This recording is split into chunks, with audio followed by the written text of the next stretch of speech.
So we're just going to do a short video on appliances and strapping, and the first one we're going to talk about is silicone devices. So when you're creating a silicone device, first you'll need obviously some silicone and some hardener.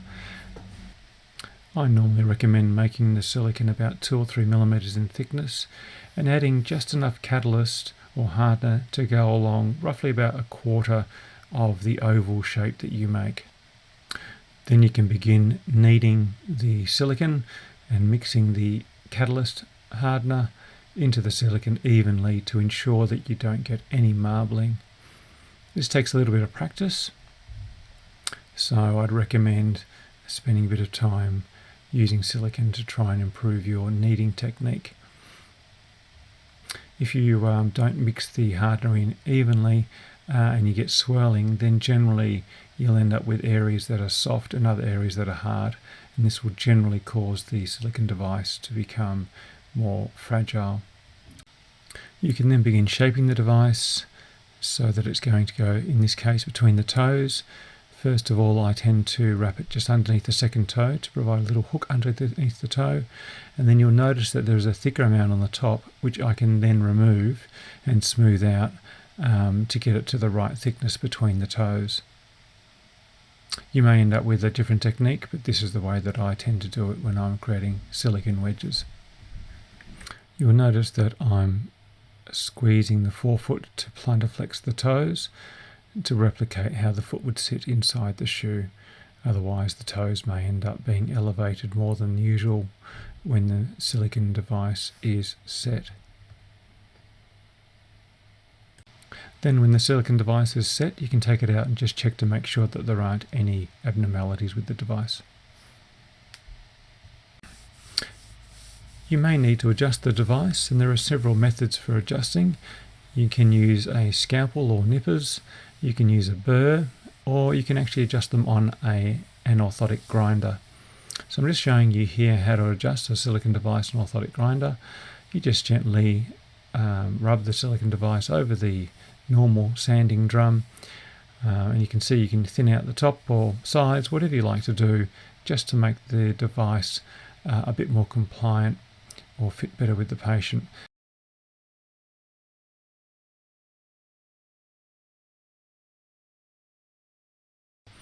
We're now going to talk about making a plantar cover out of felt. These are the angles I tend to consider, which is the parabola of the metatarsal heads, looking at the base also where the stylo process is, and then I trim the pad. Usually I eyeball this, but because I've practiced quite a lot, I've managed to be able to replicate the parabola of the metatarsals fairly consistently. You'll notice in this case that it's too wide medially, so we need to do a little bit more trimming. And then once that's done, I will then progress to beveling the outside with a single bevel. Some people may advocate double beveling, but I would generally single bevel around the edges just so there's not an obvious step down on the edge of the felt. And then when you get to the base of the plantar cover, I would generally do a double bevel, so we've got 2 levels of beveling just to smooth that transition from the heel to the forefoot.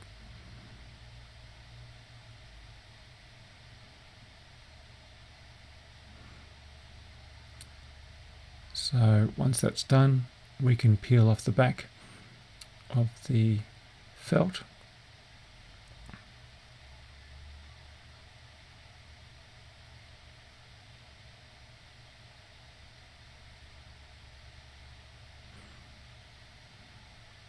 You can see that the plantar cover should go right up to the web spaces.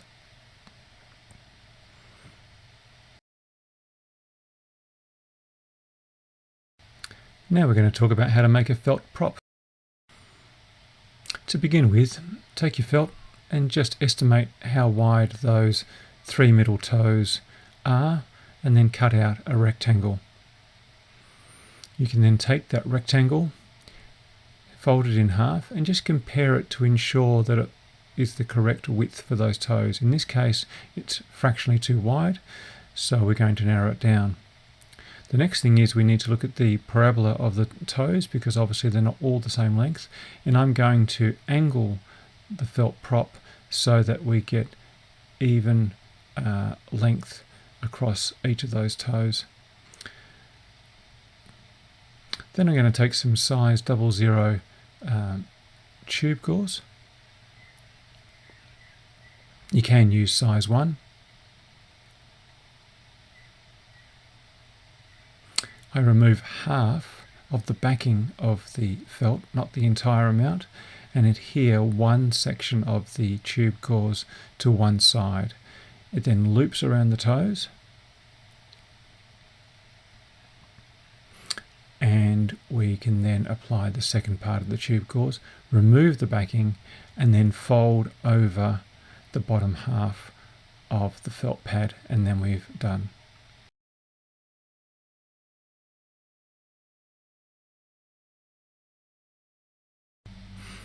I'm now going to demonstrate low-dye taping. It's worth noting that there is no universal method for low-dye taping, so there are a couple of methods demonstrated on your sheet, and I'm just going to show you one of those, which is the most common technique and probably easiest to do. So to begin with, we take a 2.5 centimetre type of sports rigid tape. We're using Leukoplast here, and we're measuring out from 5th round the back of the heel to 1st, and then applying that laterally first, coming around the outside border,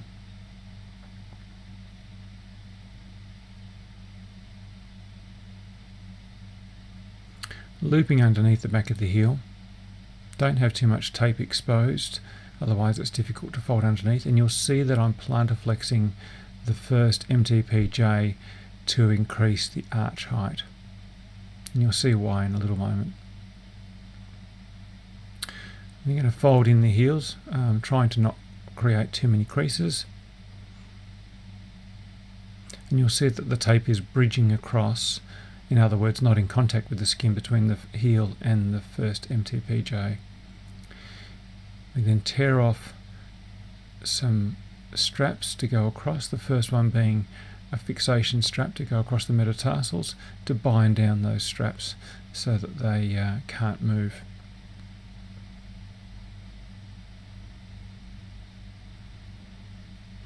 Then we start to take off some more straps, or create some more straps.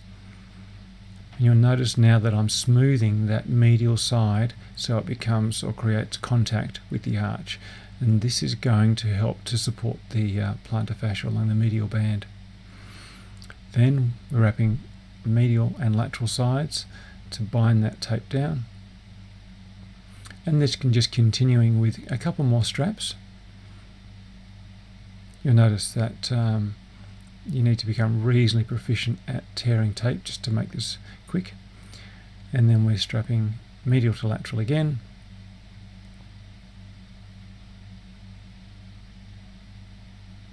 And there we have the finished strapping.